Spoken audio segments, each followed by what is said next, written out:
On va ouvrir notre débat, mes chers Révois, sur la qualité des performances du judo français avant une petite demi-heure à peine de cette finale olympique. Peut-être ce premier titre olympique qui manque pour l'instant à cette Olympiade, oui. Marie-Claire. Mais bon, globalement, est-ce que ça veut dire que le rugby français, le judo français est à ce point de performance et de technicité qu'aujourd'hui il a dominé et il va dominer encore longtemps? C'est une recette magique, c'est une recette sur le long terme. C'est quoi qui permet cette réussite? Je pense que c'est une conjugaison de plusieurs choses. La première chose, c'est qu'on a un vrai beau vivier, c'est-à-dire qu'on a un maillage de clubs dans tous les départements de France et d'outre-mer qui fait des émules, et je pense qu'avec les résultats de cette année, la rentrée dans les clubs de judo va bien se passer. On sera peut-être même obligé de refuser du monde, j'espère que non. Et puis donc on a un bon vivier, et puis on a une organisation fédérale qui encourage et qui tend à organiser la montée en gamme et en compétences sportives avec des sports-études, avec un INSEP qui accueille toujours les meilleurs judokas de France.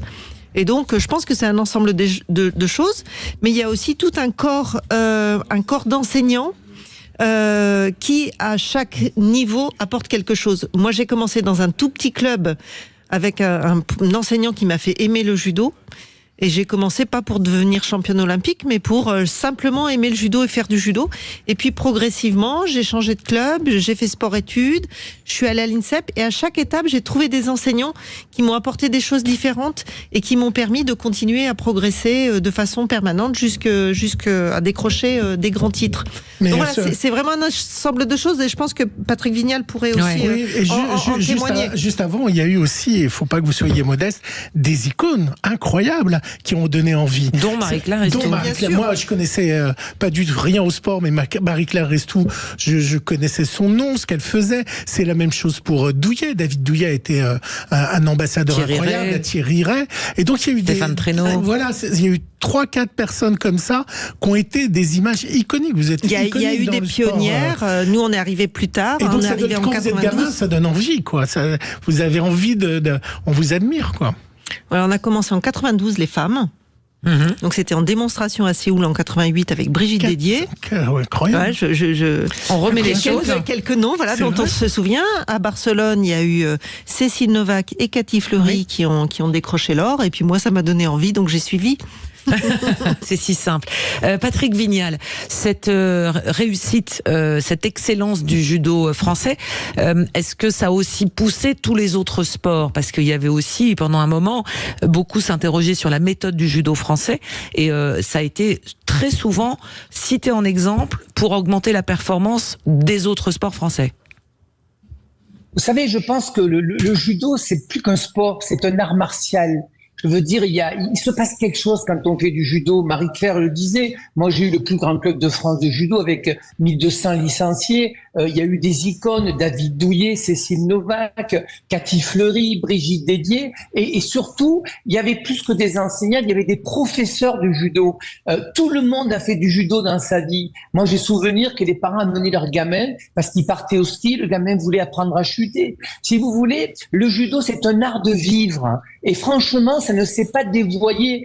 Et donc, entre les icônes qu'on a eues, les enseignants, les sports-études, l'INSEP, si vous voulez, la performance au judo, c'est 10% des 600 000 licenciés. Mais dans ces 10%, il y a 10% de gens qui ont le cœur aussi grand que l'univers. Et c'est la force du judo, où encore une fois, il n'y a pas d'adversaire au judo, il n'y a que des partenaires. Et chaque fois, vous voyez rarement des histoires de bagarres sur un tatami. Vous savez, j'ai été le fer de lance pour la reconnaissance du MMA, les arts martiaux dans les cages. Et j'avais passé une soirée d'ailleurs avec Jean-Pierre Tripet, vous connaissez Marie-Claire Restou, avec Jean-Luc Rouget, Et j'ai voulu légaliser, moi, le MMA, mais je voulais lui donner la même empreinte que le judo, c'est-à-dire le respect de l'autre. Et c'est pour ça que ce judo a été formateur pour les hommes, pour les femmes. Alors, je sais pas ce qu'en pense Marie-Claire, on perd par contre des adultes en ce moment, et on perd quelques ados qui se sont tournés sur l'art martial qui est facile, vous savez, avec aujourd'hui ces chaînes de réseaux et d'infos, on aura un vrai combat à la rentrée de récupérer des adolescents aussi dans nos clubs qui porteront des vraies valeurs. Et ça, je pense que c'est un objectif qui est commun à tous les sports, puisque l'adolescence, on sait que c'est un moment charnière dans la vie des jeunes, et donc c'est vrai pour le judo, mais c'est vrai aussi pour tous les sports. J'ajouterais, parce que ce que dit Patrick, c'est très très juste, en fait on n'est jamais ancien judoka. Quand on est judoka un jour, on est judoka toujours. C'est un état d'esprit, il l'a bien dit, c'est un art martial, mais c'est une philosophie avant tout. Marion Cligné, là aussi, modèle, exemple, le judo. Quand on est sportif, on les regardait de près, comment ils s'entraînaient, comment ça se passait. Écoute, moi, j'ai grandi aux États-Unis, donc le judo est pas vraiment dans la culture là-bas. Je suis arrivée en France en 90 et au premier JO, c'était Barcelone. J'ai découvert le judo et pour moi, c'était vraiment comme il disait, un art de vivre. J'ai connu pas mal de jeunes qui se sont mis au judo pour le rugby, pour apprendre à faire des prises, à faire tomber quelqu'un. Et puis ça m'a toujours intriguée. J'ai toujours trouvé ça intéressant et surtout, j'ai toujours entendu les jeunes dire exactement ce que Marie-Claire a dit, c'est que leur prof de judo était captivant. C'est inspirant. Inspirant, captivant. Ça les a donné cette envie de continuer plus loin et de voir jusqu'à où ils pouvaient aller. Donc, Teddy Riner, il a combien de chances, pourcentage tout à l'heure, décrocher l'or? C'est un extraterrestre? Il va gagner. Moi, il va j'espère gagner. 100%. Mais c'est un Marie-Claire Restou et il va gagner, mais c'est un extraterrestre. Enfin, tous les superlatifs ont été utilisés, mais il faut se rendre compte. Surtout pour la catégorie des lourds, tous les superlatifs sont autorisés. Oui. C'est un très jeune combattant qui va affronter Teddy Riner. C'est le Sud-Coréen Kim Mi-jong, 23 ans. Il avait profité de l'absence de Teddy Riner, tournant le titre des plus de 100 kilos mondiaux à Abu Dhabi pour devenir champion. Donc c'est quand même un très jeune combattant qui va affronter Teddy Riner. Plus de 100 kilos. Ah, oui, voilà. Et je pense qu'à ce stade, en fait, il y a aussi un effet psychologique. Oui. C'est-à-dire que Teddy, il a tellement gagné de grandes compétitions que maintenant il suffit qu'ils montent sur le tapis que les autres déjà ils ont peur. Non, déjà, ils ont perdu à moitié. Ils n'ont pas envie de faire tomber Si, ils ont envie, mais quelque part c'est met du monde dans la tête. Voilà, psychologiquement, c'est compliqué pour eux. Puis quand il arrive sur un tatami, il est le maître des lieux. Hein. Le tapis bouge. Quand on voit c'est comme ça qu'on gagne. C'est aussi comme ça qu'on gagne. Hein. Il y a une partie physique, mais une partie aussi psychologique non négligeable. Mental. Je dirais même que l'aspect mental est primordial sur la très haute compétition comme les Jeux Olympiques. C'est ce qui fait la différence. Oui, ça a été le premier, Teddy Riner, à avoir un accompagnement mental. C'est lui qui a vraiment lancé et qui s'en est pas caché, en tout cas, qui l'a médiatisé. Alors, on va continuer notre débat autour de ça, nous dire ce que ça vous procure aussi de voir du judo à la télévision, ces épreuves olympiques sur les tatamis, ces combats, on en parle depuis le début des vraies voix des JO. C'est Frédéric qui est toujours avec nous, notre auditeur du jour. Frédéric, vous ne bougez pas, parce qu'on est obligé de faire une petite page de pub, une pause, comme on dit, et vous allez nous dire, vous, ce que vous ressentez quand vous voyez ces combats de judo, cette discipline, cet art martial, parce qu'effectivement c'est un art et on oublie un peu ce côté-là et ça ferait du bien à certains de s'y mettre, c'est pas faux. À tout de suite. Voix Sud Radio, 17h, 19h, Christine Bouillot. Les vraies voix des JO avec les membres du collectif des championnes et champions français. Ce soir, autour de la table, Marie-Claire Restou, championne olympique de judo. Marion Cligné, double médaille d'argent aux Jeux de 96 et 2000. On est également avec Patrick Vignal, ancien député Renaissance, mais également ancien judoka. Gilles Gansman, journaliste Sud Radio, journaliste média. Antoine Mazer. Alors, on est aussi avec Frédéric, notre auditeur depuis Paris. Frédéric, sur ce débat, sur ce que procure le judo, cette suprématie du judo français. Qu'est-ce que vous en dites, vous ?